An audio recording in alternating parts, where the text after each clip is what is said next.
Une chose intéressante à noter concernant le débat entre Terre plane et Terre sphérique est que les partisans des deux modèles sont étonnamment d'accord sur un point très important.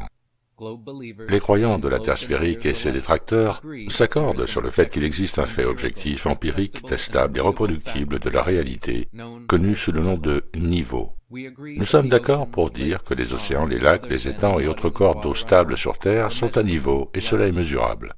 Nous convenons que la physique naturelle de l'eau et d'autres fluides est de trouver et de maintenir son niveau.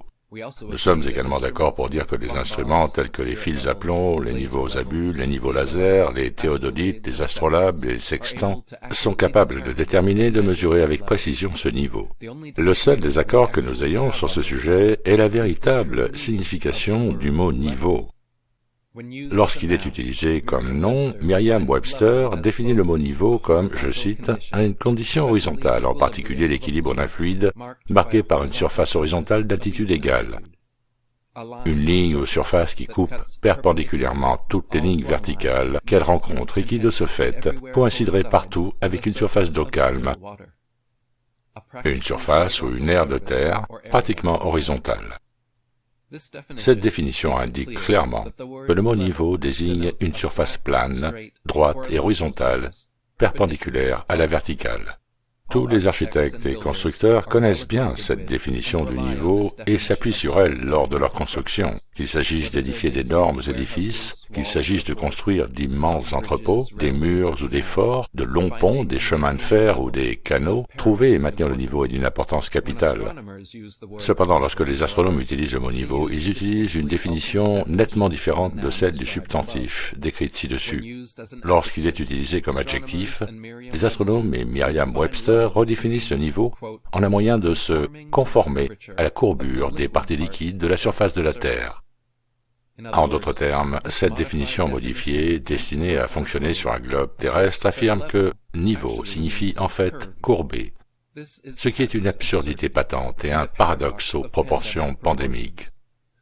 Mais les partisans du globe hocheront tous la tête en signe d'accord enthousiaste sur le fait que niveau signifie courbé, à une époque où les définitions de mots aussi évidents que homme et femme sont devenus, d'une manière ou d'une autre, source de discorde et de débat.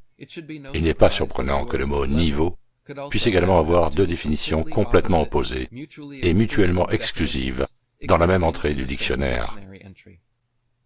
Les théoriciens de l'astronomie peuvent redéfinir tous les mots qu'ils veulent, mais ils ne peuvent pas changer la façon dont nos instruments fonctionnent, ni changer les lois physiques fondamentales. Lorsque les structures sont construites sur de vastes étendues, des instruments de nivellement de précision sont utilisés pour déterminer un référentiel méticuleusement calculé et respecté avec diligence. Même de légers écarts par rapport à ce référentiel entraînent des conséquences catastrophiques. De minutieuses précautions sont donc toujours prises pour s'assurer que tout est parfaitement nivelé. Si la Terre était en fait un globe aux proportions données, des structures d'à peine 400 mètres de long s'écarteraient déjà de 5 cm de la ligne de référence. En d'autres termes, si le niveau signifie courbé, comme les partisans du globe veulent nous le faire croire, les bâtisseurs construisant un mur ou une fondation de 400 mètres de long devraient tenir compte d'un écart progressif de 5 cm d'un bout à l'autre, juste pour maintenir le niveau. C'est absurde, car de telles considérations théoriques ne sont jamais prises en compte, car elles sont parfaitement inutiles et qu'elles ruineraient le projet. L'eau elle-même est l'outil de nivellement par excellence et a été utilisée dans la construction depuis des millénaires. La surface de l'eau stagnante est toujours parfaitement plane, car les molécules de fluide n'ont pas la capacité de s'empiler et se répandent donc vers l'extérieur, vers le chemin de moindre résistance. Ainsi, lorsqu'ils sont contenus et non perturbés, les fluides maintiennent une surface plane, avec une latitude égale sur toute l'étendue. Vous n'avez jamais vu et ne verrez jamais la surface d'une eau stagnante se courber parce que c'est physiquement impossible. C'est précisément ce que les astronomes théoriques proposent cependant, que les océans, les lacs, les étangs et toutes les autres étendues d'eau de la Terre sont en fait légèrement courbés. Au mépris des mesures pratiques et des constructions millénaires réussies, ils pensent que toutes les masses d'eau stagnantes se courbent autour d'une boule en rotation et qui ont récemment redéfini le mot « niveau » pour l'adapter à leur absurdité. Cependant, les deux définitions s'excluent mutuellement. Le niveau est soit une surface horizontale d'altitude égale, ou bien une surface courbe, équidistante d'un point central donné. Il ne peut être les deux simultanément, et une seule définition est pratiquement démontrable. Aucun scientifique sur Terre ne peut faire la démonstration d'une masse d'eau stagnante avec une surface incurvée. Ils ne peuvent pas faire en sorte que l'eau s'enroule et s'accroche autour d'une sphère en rotation, ni ne peuvent expliquer comment un instrument de nivellement est censé tenir compte de la courbure du globe.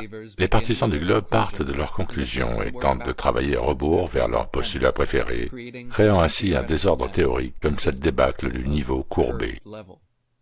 C'est comme dire courbé droit. Il y a une bonne raison pour que nous parlions de niveau de la mer et non de courbure de la mer. L'horizon est appelé ainsi parce qu'il est toujours parfaitement horizontal. Comment peut-on avoir une surface horizontale qui se courbe? Comment une ligne droite perpendiculaire à la ligne verticale peut-elle être courbée?